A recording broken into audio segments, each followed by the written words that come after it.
Salam Bapak Ibu Saudara terkasih. Perkenalkan, saya Ibu Mustari Admini, pekerjaan guru, alamat Dabarsari, masuk wilayah Nologaten. Hobi saya memasak. Pada sore hari ini saya ingin berbagi cerita. Semoga Bapak Ibu Saudara terkasih berkenan dan dapat menjadi berkat. Bapak Ibu Saudara terkasih, mengawali cerita saya mulai dari tahun 2015. Pada saat itu suami saya bekerja di sebuah perusahaan dan perusahaannya mengalami bangkrut. Keluarga kami mengalami penurunan ekonomi yang sangat tajam, sedangkan putri sulung kami sedang berkuliah di sekolah swasta, di kampus swasta, membutuhkan biaya yang lumayan. Jadi di saat keterpurukan ekonomi keluarga kami, putri sulung kami harus berkuliah sambil bekerja di sebuah pabrik untuk dapat melanjutkan kuliah. Kami hidup sederhana dan prihatin, namun berjalannya waktu kami sungguh merasakan kasih Tuhan. Karena biarpun kami dengan penghasilan yang terbatas, kami dapat menyekolahkan anak-anak dengan baik dan dapat mencukupi kebutuhan sehari-hari. Itu semua karena berkat karunia Tuhan Yesus kita yang luar biasa pada keluarga kami. Hari demi hari kami lalui. Pada tahun 2017, saya dan suami ketika akan pergi ke gereja mengalami kecelakaan di perjalanan, yaitu kami ditabrak sebuah mobil. Suami mengalami patah kaki di sebelah kanan dan harus pasang pen. Saya bersyukur karena saya tidak mengalami cedera apapun sehingga dapat merawat suami dengan baik. Dan saat itu suami pulih cukup lama, jadi harus ekstra di dalam merawatnya. Berjalannya waktu pada tahun 2018, saya dan putri saya yang bungsu mengalami kecelakaan, ditabrak sepeda motor dari belakang. Anak saya tidak mengalami cedera apapun, dan di saat kepanikan merasakan rasa sakit karena kaki saya patah di sebelah kanan, orang-orang berinisiatif untuk mengejar penabrak tersebut. Sambil merasakan sakit, saya berusaha mencegah dan mencoba untuk memaafkan penabrak tersebut, biarlah dia pergi meninggalkan kami.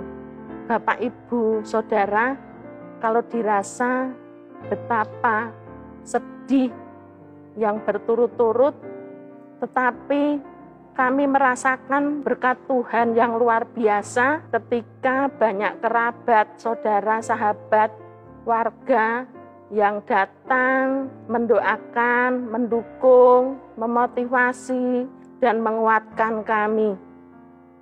Siang malam selalu saya pujikan Mazmur 23 ayat 1-6.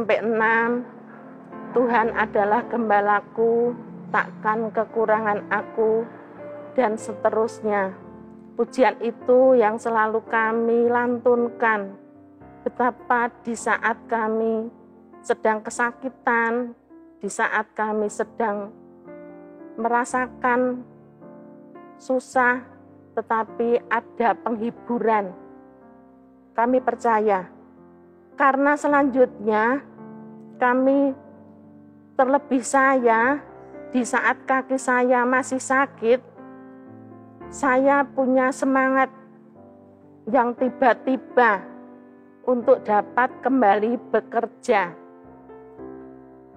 Belum ada sebulan, saya sudah dikuatkan oleh Tuhan untuk dapat pergi bekerja dengan kursi roda. Betapa saya sangat bahagia ketika anak-anak menyambut saya dengan mendorong kursi roda, menolong naik ke teras sekolah. Apapun yang saya butuhkan, anak-anak selalu menanyakan, demikian juga Bapak Ibu guru dan karyawan sangat memperhatikan. Itu benar-benar menambah sukacita dalam hati saya.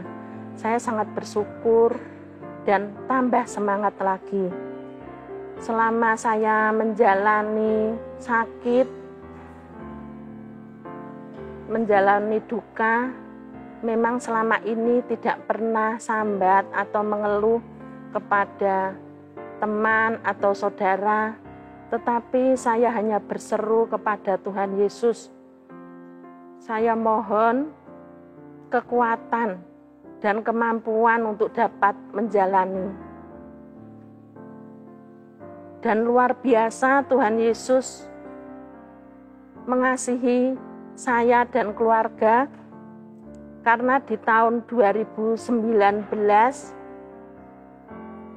kabar gembira hadir dalam keluarga kami, yaitu putri sulung saya dapat lulus kuliah dengan cepat.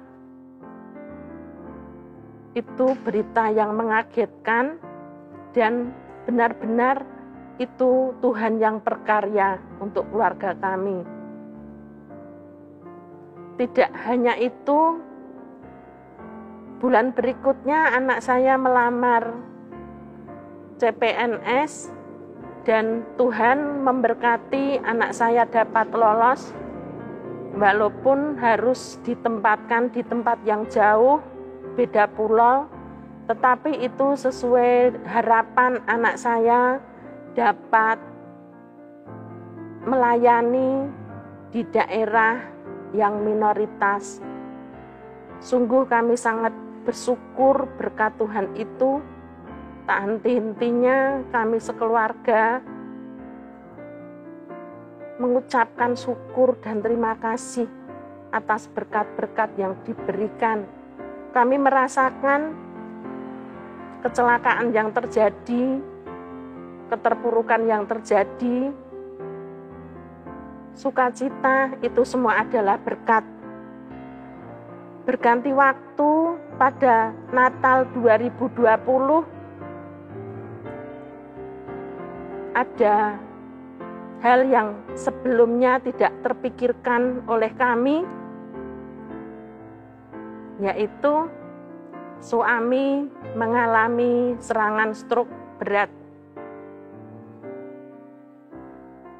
Kemudian karena tidak bisa apa-apa, tidak bisa menggerakkan seluruh badannya, kami bawa ke rumah sakit, dan oleh pihak rumah sakit, karena pada saat itu pandemi baru merebak, suami saya harus isolasi dan tidak boleh ditunggui.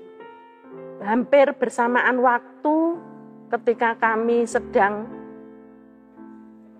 bergumul,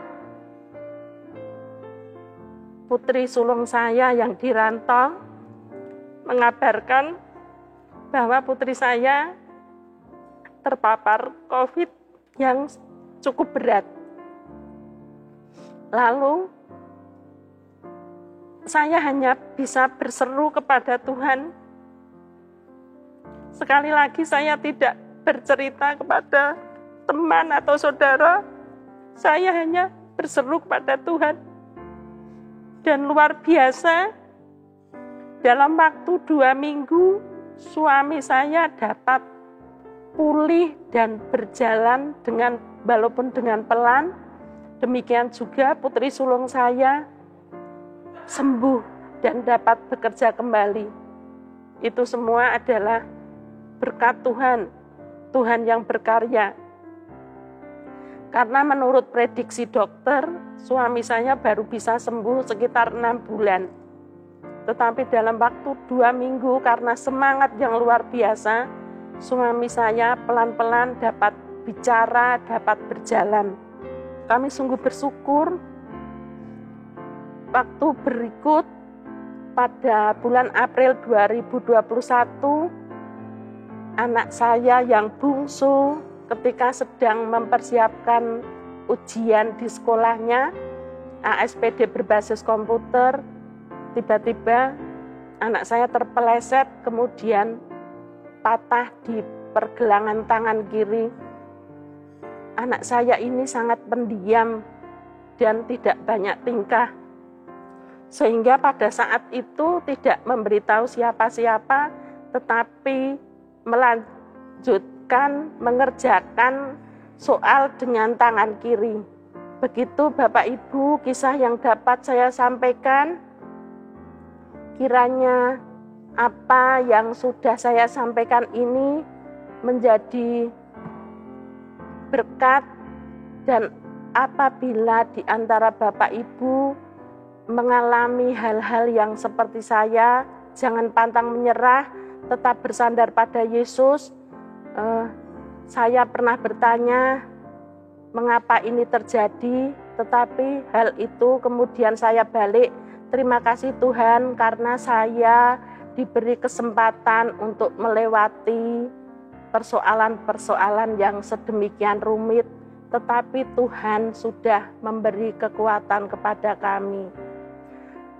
Ayat yang begitu menguatkan saya adalah Filipi 4 ayat 13.